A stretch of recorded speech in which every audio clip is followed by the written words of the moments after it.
누구보다 따뜻했던 당신이 어느 순간 점점 조용해졌습니다.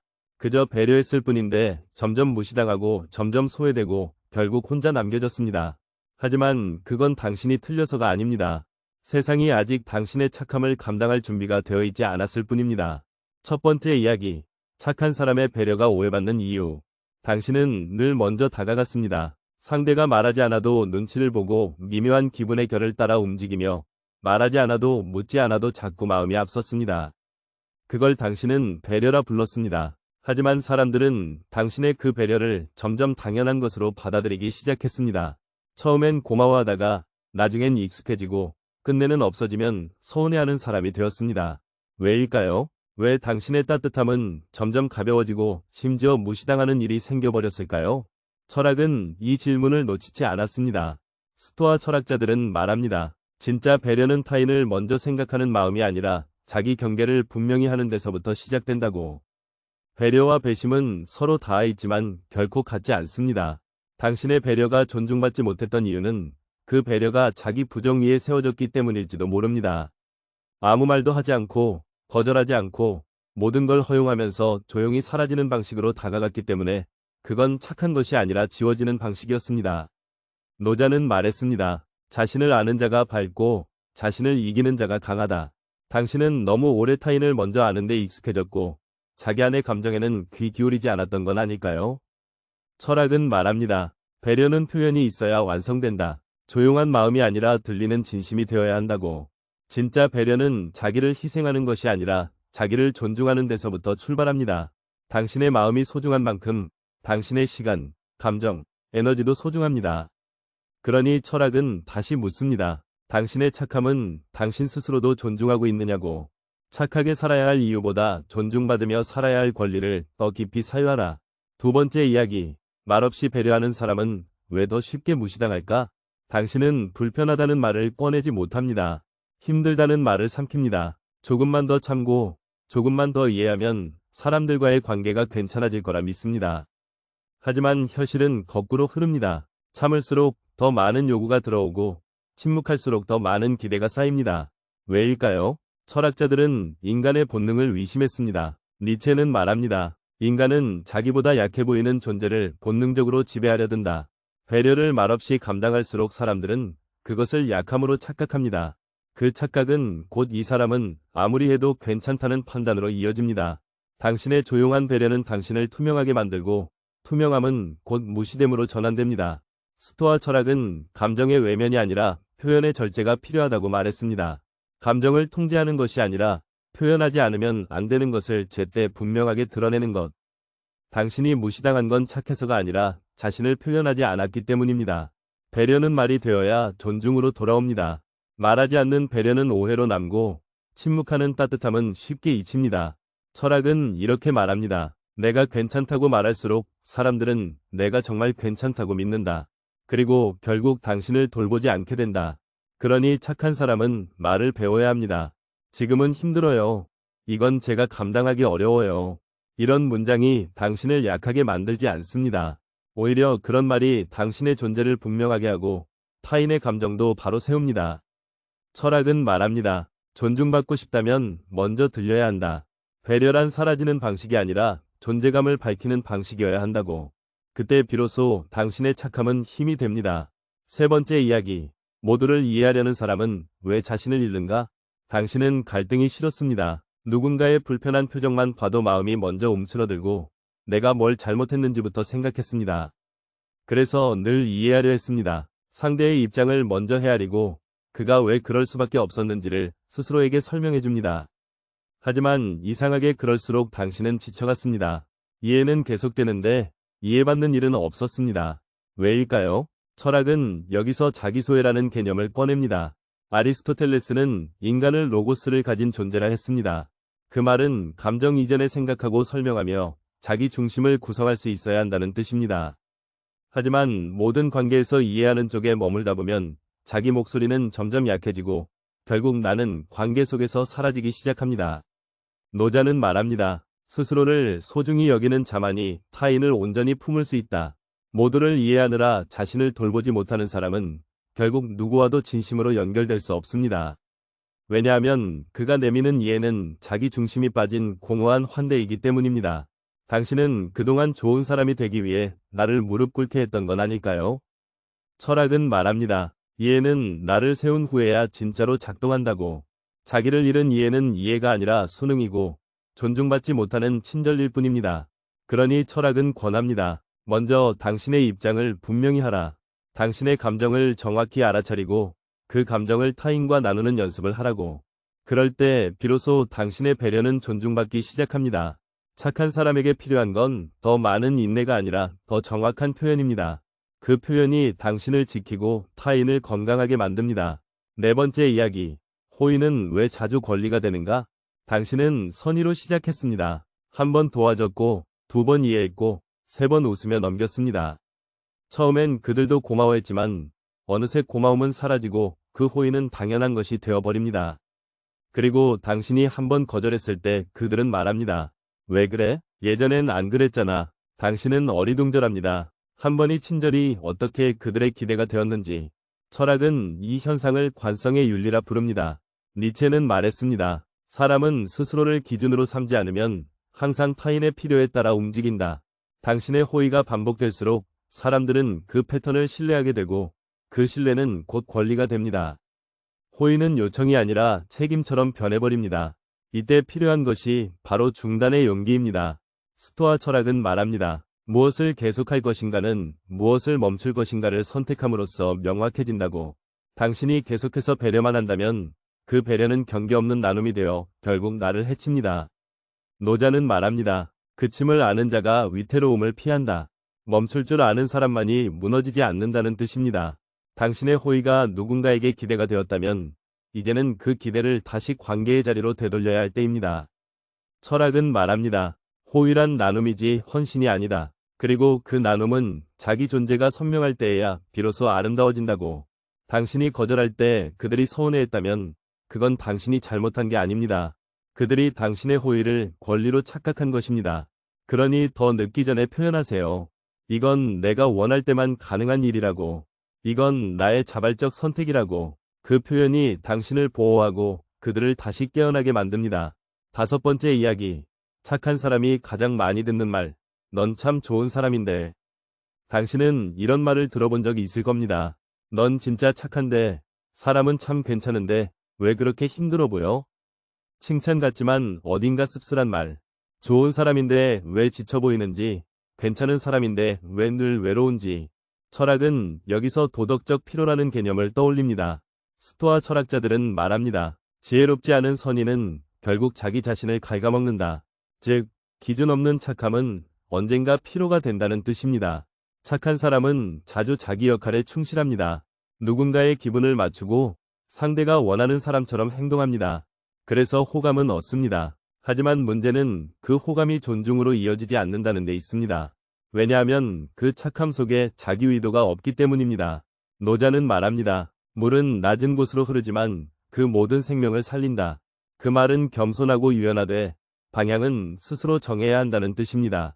당신이 지금 지쳐있다면 그건 당신이 잘못해서가 아니라 당신의 착함에 중심이 없었기 때문일 수 있습니다. 좋은 사람이라는 말은 상대에게 편하다는 뜻일 수도 있습니다. 그러나 존중받는 사람은 그 존재 자체가 고려의 대상이 됩니다. 그 차이는 작지만 당신의 삶을 완전히 다르게 만듭니다. 철학은 말합니다. 당신이 좋은 사람이라면 이제는 당신 자신에게도 좋은 사람이 되어야 한다고.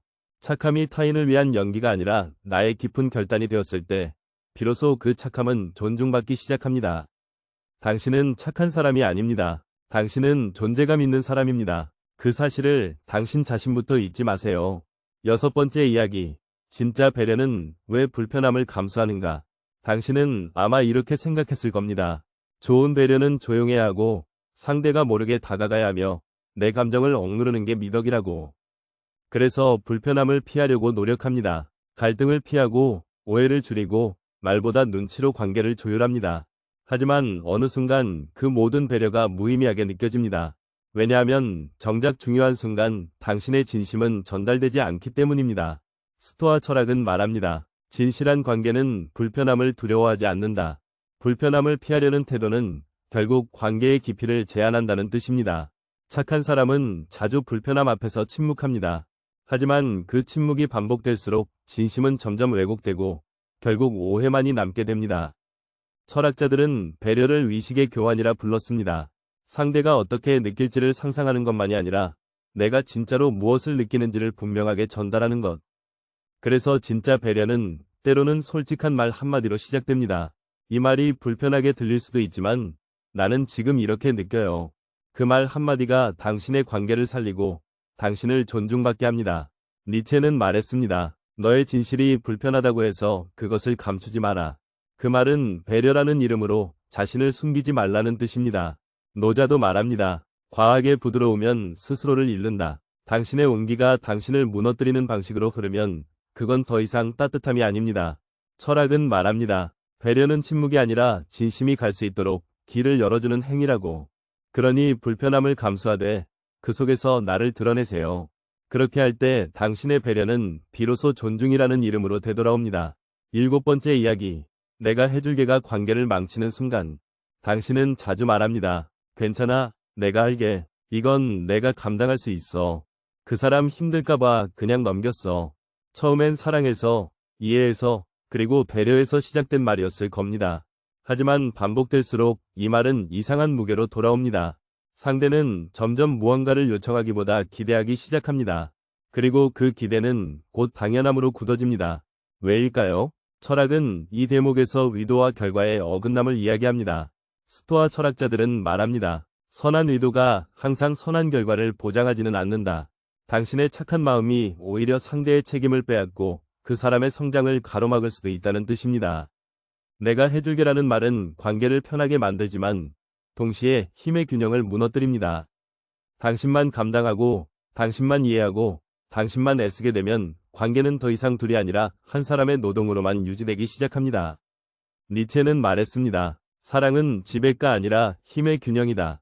당신이 계속 무엇인가를 감당할수록 상대는 감당하지 않게 되고 결국 관계는 기울어집니다.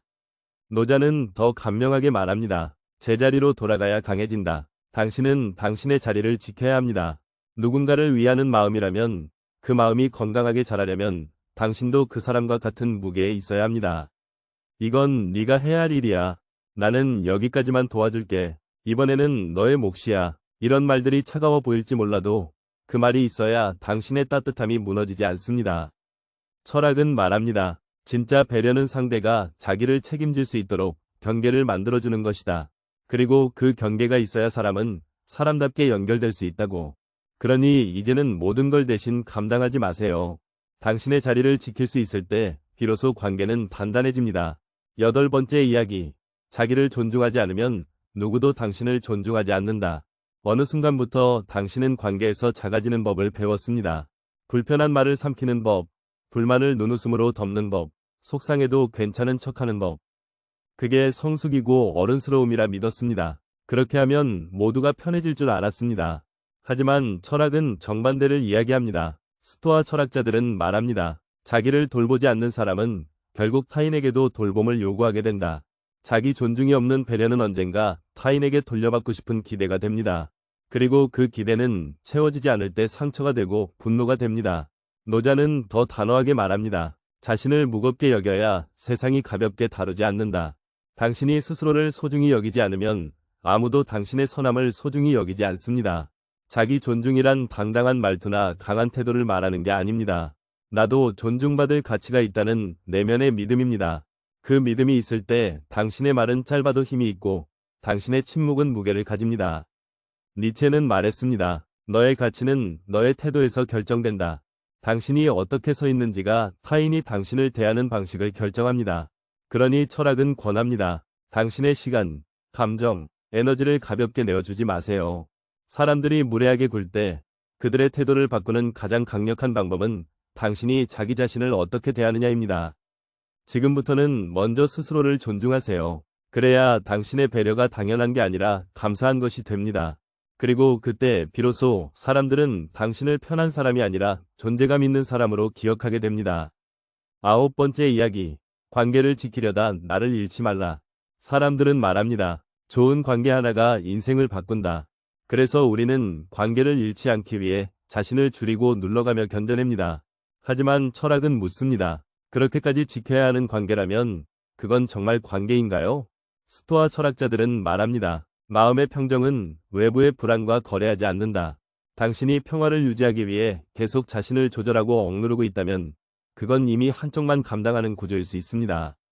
노자는 더 깊게 말합니다. 얽매임은 곧 손실이다. 그 말은 붙들수록 상하고 얽힐수록 길을 잃는다는 뜻입니다. 우리는 가끔 관계 자체를 목적으로 삼습니다. 그러나 철학은 관계를 경험의 교차점이라 봅니다. 내가 누구인지 확인하는 자리, 상대가 어떤 존재인지 마주하는 자리, 그 안에서 내가 계속 작아지고 있다면 그건 더 이상 나를 위한 자리가 아닙니다. 니체는 말했습니다. 혼자인 시간보다 더 외로운 관계를 끊어내는 용기를 가져라. 관계를 지키는 일이 나를 잃는 일이 되어선 안 됩니다. 배려가 자기 부정이 되고 이해가 자기 소멸이 되어서는 안 됩니다. 당신이 지켜야 할 가장 중요한 관계는 바로 자기 자신과의 관계입니다. 당신을 지우면서까지 이어가는 인연은 언젠가 당신 안에 깊은 공허만 남깁니다.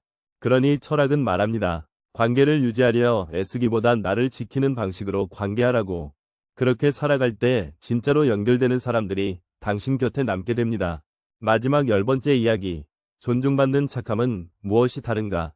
당신은 여전히 착한 사람입니다. 마음이 앞서고 상대의 기분을 먼저 읽고 도움이 필요하면 망설이지 않습니다. 하지만 예전과는 조금 달라졌습니다. 더 이상 무조건 참지 않고 말할 수 없는 상황에 침묵하지 않으며 모든 부탁에 예스라고 말하지 않습니다. 이전에는 착하다는 말이 당신을 점점 지치게 했다면 이제는 착하다는 말이 당신의 존재를 드러내는 말이 됩니다. 철학은 이렇게 말합니다. 착한 사람도 존중받을 수 있다고. 아니, 진짜 착함이란 존중을 이끌어내는 힘이라고. 스토아 철학은 자기 절제와 자기 표현 사이의 균형을 강조했습니다. 경계를 갖춘 따뜻함, 기준이 있는 배려, 그것이 진짜 덕이라는 것입니다. 노자는 말합니다. 가장 부드러운 것이 세상에서 가장 강한 것을 이긴다.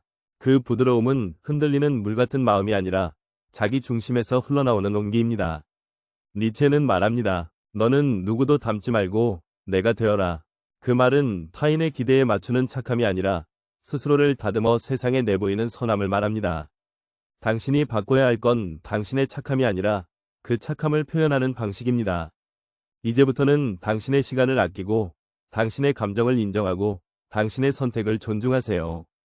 그 태도가 당신의 배려를 더 깊게 만들고 당신의 관계를 더 진실하게 이끌어줍니다. 착한 사람은 무시당해야 하는 존재가 아니라 깊이 이해받아야 할 존재입니다. 그러니 철학은 마지막으로 말합니다. 배려하되 사라지지 말고 온화하되 흐려지지 말고 착하되 당신 자신을 잊지 마세요. 그럴 때 당신은 단지 착한 사람이 아니라 존재만으로도 신뢰받는 사람이 됩니다.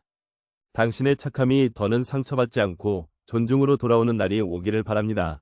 혹시 이 이야기가 마음 어딘가에 닿았다면 당신은 어떤 순간에 사라지고 있다고 느끼셨나요?